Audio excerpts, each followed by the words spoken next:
Hello student, आज के lecture में हम इफ़ेक्ट ऑफ क्रॉपिंग सिस्टम को देखेंगे। Hello, effect of cropping system, अगर हम इसकी बात करते हैं तो हम इसमें मेनली क्रॉपिंग सिस्टम के पैटर्न के हिसाब से जब भी हम फील्ड में क्रॉप लगाते हैं तो उसका क्या इफ़ेक्ट होता है। हम लोग इससे पहले के लेक्चर में हम लोगों ने टाइप्स ऑफ क्रॉपिंग सिस्टम पढ़ा था कि मोनो क्रॉपिंग होता है, मल्टीपल क्रॉपिंग होता है या इंटर क्रॉपिंग होता है, एग्रो फॉरेस्ट्री होता है। तो जब हम किसी भी पैटर्न को अपना के जब फील्ड में हम लोग क्रॉपिंग सिस्टम करते हैं तो इसका क्या इफ़ेक्ट पड़ता है, इस चीज़ों को हम देखेंगे इसमें। अगर हम एक टाइप्स के क्रॉप की बात करें, जैसे हम मोनो क्रॉपिंग करते हैं तो मोनो क्रॉपिंग में हम जानते हैं कि साल में जो है एक ही क्रॉप यूज़ करते हैं, एक फील्ड में एक साल में एक ही क्रॉप यूज़ करते हैं।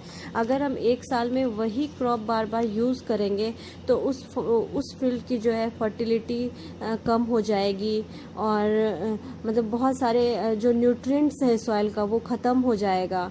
तो इसी के आधार पे हम लोग क्रॉपिंग सिस्टम के इफ़ेक्ट को देखते हैं। जैसे हम लोग इसमें हम लोग जो है रोटेशन ऑफ क्रॉपिंग सिस्टम को इसीलिए जो है ज़्यादा प्रोवाइड किया गया है, इस पे बात किया गया है कि वन टाइप्स के क्रॉप या टू टाइप्स के क्रॉप्स को लगाने से जो न्यूट्रिएंट्स की कमी आती है।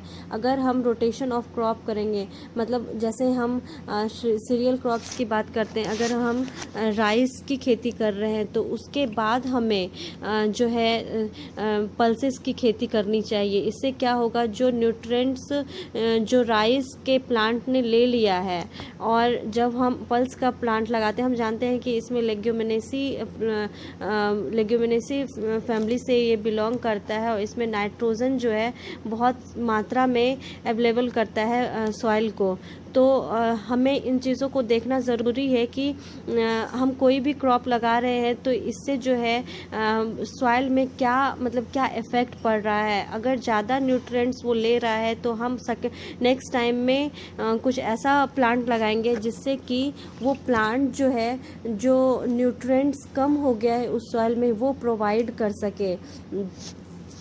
Any type of cropping system does have effect on the soil quantity, that is chemical, physical and biological soil properties. अगर हम किसी भी क्रॉपिंग सिस्टम को हम यूज़ करते हैं तो वहाँ का जो जो सॉइल का जो केमिकल या फिज़िकल या बायोलॉजिकल प्रॉपर्टीज़ है उसको मेनली उस पर इफ़ेक्ट पड़ता है। और इस इफ़ेक्ट भी ये अनुकूल भी हो सकता है या प्रतिकूल भी हो सकता है, and also can be either enhancing or deteriorating the soil properties. अगर हम बात करते हैं शुगर कैन की, तो शुगर कैन जो है कि ऐसा क्रॉप है जो वाटर ज़्यादा लेता है। तो हम जो है शुगर कैन वहाँ पे लगाएंगे जहाँ पे वाटर जो है प्रचुर मात्रा में अवेलेबल हो, या फिर जहाँ पे वाटर लॉगिंग की प्रॉब्लम है। अगर हम वहाँ पे लगाते हैं तो इससे क्या हो जाएगा कि जो वाटर है वो कंट्रोल हो जाएगा, और वहाँ पे हम मतलब उस वाटर लॉगिंग के कारण या ग्राउंड वाटर के ज़्यादा होने के कारण जो क्रॉप हम यूज़ नहीं कर पा रहे हैं तो हम वहाँ पे वैसे क्रॉप को यूज़ कर पाएंगे। अगर ये देखा गया है कि अगर जैसे वाटर लॉगिंग एरिया में हम लोग शुगर कैन को लगाते हैं तो अगर 30 साल तक वही शुगर कैन उस एरिया में लग रहा है तो लगभग 3 गुना पानी जो है, वाटर जो है, उस एरिया से नीचे चला जाएगा, डाउन हो जाएगा, और ये मेंटेन हो जाएगा। मीन्स कि हम दूसरा क्रॉप भी आजू बाजू में अगल बगल में लगा सकते हैं। क्रॉपिंग सिस्टम के इफ़ेक्ट को जान लेना बहुत ज़रूरी होता है, क्योंकि जैसे जैसे पॉपुलेशन बढ़ रहा है वैसे ही हम लोगों का एग्रीकल्चरल डिमांड जो है बढ़ते जा रहा है।